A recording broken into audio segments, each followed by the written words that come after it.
Hey friends, it's akidearest. So welcome everybody to another episode of Otaku Monthly Favorites, where I introduce you lovely people to different anime series, different manga, and different anime and otaku related things that I have been introduced to within that given month. Seriously guys, February was so weird for me because it was not only the slowest month for me, but it was also one of the most chaotic months for me. But also taking all these immense amounts of trips to Los Angeles, to New York City, to San Francisco, going to Crunchyroll, having to do watch along, having to watch SAO with you guys in watch along, having to come back to Vegas and getting my sanity back. It was insane. So during the days where we had nothing else to do and we were just chillaxing, we introduced each other to some of our favorite anime series and anime films. And because of that, I'm thankful to say that even though February was so chaotic, I finally actually have some good enough material that I fell in love with that I can finally show to you guys. So let's just get right into it. And the first thing I want to introduce you guys to is a movie called Dead Leaves. So Dead Leaves is about a 50-minute movie about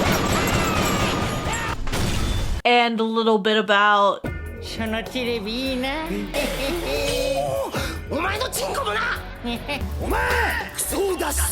and maybe some.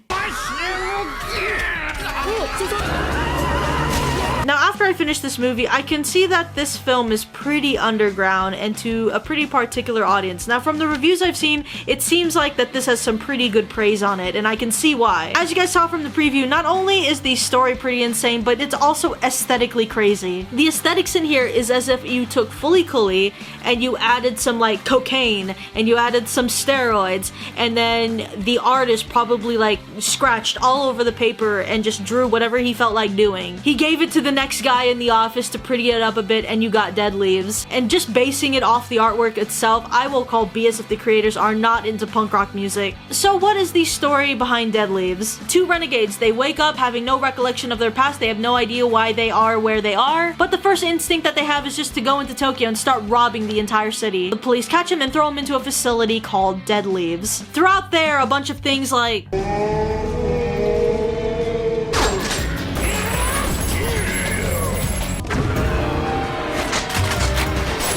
happen for them, not only to escape the facility but also to gain their memory back. Now I'm going to dive into the aesthetics a little bit more here and say it's a lot of sharp and very blocky images. The aesthetics of the entire movie is probably also the creator's way of trying to reflect just the insanity of the characters themselves. Another thing to compare it to is also Kill la Kill's artwork, except again on steroids and cocaine and heroin. So that's the first recommendation I give to you guys. I haven't rated it yet, but given that it was short, but still it was enjoyable, the craziness of the animation, and an equally just as insane story, and how it impacted me as a viewer, probably like a solid 8. This is one of those anime that I could probably introduce it to the friends that I have that can appreciate abstract animation, and who can also appreciate not only symbolic kinds of anime, not saying Dead Leaves was really that symbolic, but also just very spontaneous and very just organic kind of content, which is pretty much what I would put Dead Leaves as. Now, going into other anime such as Fully Kuli, I would still put it under kind of like the same category. Now, there's symbolism in it still, a lot more than Dead Leaves had to offer, because it's about growing up, it's about puberty, in a very, very weird way of putting it. And that weird way is giving references to things that only really pertain to the director's personal life. You really wouldn't know unless, you know, you were kind of like at that level of the director thinking, okay, yeah, I can see what he means here. But also, a lot of those references are if you actually like just had to read behind what the director had to say about those things. Putting that off to the side, the second anime that I want to introduce you guys to is called Miss Kobayashi's Dragon Maid. Cue the preview now.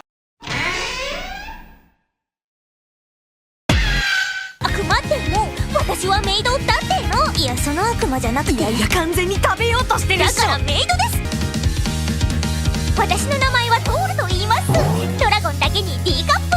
メイド。ドラゴン？メイドでドラゴン。小林さんちのメイドラゴン。 Have you ever looked at a dragon and thought, wow, I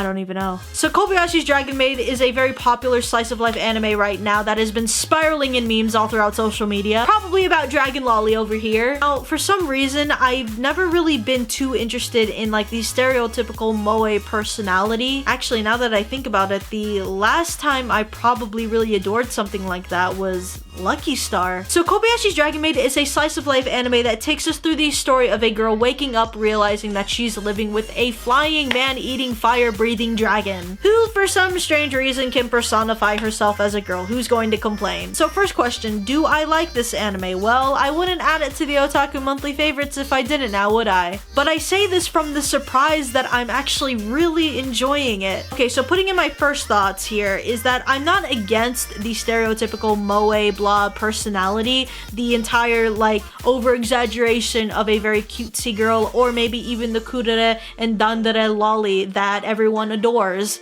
Actually, that is an interest that still is very much alive today. So apologies to my new game fans, but I really just couldn't get into that anime. Now, the way that Kobayashi does this with their sort of, I guess, their more moe characters is making them cute, but still making that personality important to the story. Also, total lolly dragon stole my heart. Oh my god, I want to hug you. I want to take you home. Along with my order of the Kobayashi plushie tail. Yes, I know that thing is out. Yes, I want one. Now with Kobayashi's Dragon Maid, I had low expectations for this anime because I thought that, you know, with the whole fantasy meeting slice of life, meeting stereotypical moe blob personalities, which this didn't really have too much of. I was expecting to kind of expect like New Game or Himoto Umaru-chan, which I know I just kind of like threw shades to the fans that like those. But now with Kobayashi's Dragon Maid, not only is it the slice of life about a girl just living with a bunch of dragons, and the dragons are trying to fit into society and trying to get on the girl's good side and just trying to be cutesy throughout the entire anime, but there's a lot more messages and a lot more philosophy that this anime is actually trying to give out to its audience than people probably think. Not only is it just like that basic story, but this is about two completely different species trying to live in peace with one another, because there's a few quotes that they say that I don't really want to spoil for you guys, where they're giving hints that, you know, the dragons always thought of humans as like this foolish little creature that just walks the earth, that does nothing and it's lazy, while humans always thought of like dragons as like this fire-breathing, man-slaughtering being. You know, once Dragon Lolly comes in and once other characters come in, you see that they start changing their perspectives on humans, and humans start to actually gain a little bit more respect for dragons, and there is a lot of things that they both learn from each other. So it's interesting to see that the slice of life is actually teaching, you know, this really classic thing that we've all learned since kindergarten, and it's really cute to see that. And also, this anime is hilarious. I actually think that a lot of the humor that they have is pretty clever in here. Speaking of hilarious anime, by the way, has anyone been watching Konosuba season 2 or even just like season 1? Okay, I'll admit I didn't really think it was that funny at the beginning, but now that I've actually progressed through, oh my gosh, it's really great to see actually how much shade that they're throwing at typical game-based anime. Like, I knew that they were doing that from the beginning, but seeing just all of these jokes just pile up on one another, it's great. So for all of you Konosuba fans, some of you may have noticed that in past videos I have been mentioning this website called Bookwalker. Well, they hit me up and look at what they sent me. Check this out. Now I know it just says Konosuba on the front, but check out the back. They've got this awesome freaking print. Now the material of this shirt is like, it's like a jersey. It's super airy. Let's just put it this way. I will never wear this without a bra. And second off, I will definitely do everything I can to avoid sitting at the splash zone the next time I see Shamu at SeaWorld. Now, the reason I'm mentioning Bookwalker to you guys is because they hit me up and they're actually doing a giveaway for official autographed Konosuba merch. Now the giveaway ends pretty soon here. It's actually going to end on March 6th. So if you guys want to be put into the giveaway, you'll have to purchase the Konosuba Light Novel Volume 1. The light volume's roughly $8, but if you guys use akidearest, then you'll get $5 off, so roughly $3 for the volume. So that's just a nice little giveaway that Bookwalker is doing if you guys want to participate in it. And for the rest of you that aren't Konosuba fans, feel free to look at the website as well. There's a link down to all of the information you guys need. So anyways, besides that, I hope you guys enjoyed my collection for this month's Otaku Monthly Favorites. If you guys have any other suggestions, then feel free to put them in the comment section down below. So I appreciate you guys for watching. Subscribe to my channel for more anime and otaku related content, and I will see you guys in the next video. Bye!